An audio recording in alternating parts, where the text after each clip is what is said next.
Но я думаю, все-таки это сами люди, ну, творческие люди. Это, я думаю, что вот наши народные артисты там, которые, понимаете, ведь это же все-таки не просто получить звание, это не так просто. Это не значит, что ты там проработал 20 лет, ты уже получаешь народную обязательно. Нет, талант. А талант, он это довольно редкостное явление. Оно вот, или вот у нас был период действительно, ну это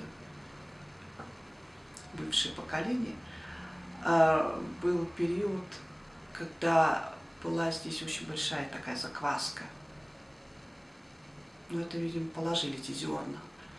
Вот, и оттуда выросли прекрасные, ну, хорошие такие талантливые люди. Я думаю, что это и у художников, хотя, ну, нет, все равно. У драматических актеров, у певцов, у балетных, ну, одну Сахьянову вспомнить, да, это достояние.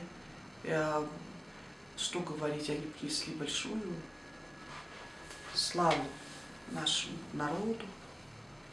Конечно, и мой папа это огромное вложил, ну, как сказать, свое личностное вложение вообще своего таланта. Вот. И то, что, положим, папа, да, мой, ну, в общем, то поколение, она учила наших мужей сейчас, таких прекрасных певцов. А если бы они не учили, если бы они бы только замкнулись на себе, да, и не было дальше поколения, не развивалось бы все. Ну, в общем, я думаю, вот это все достояние. Это человек вообще сам.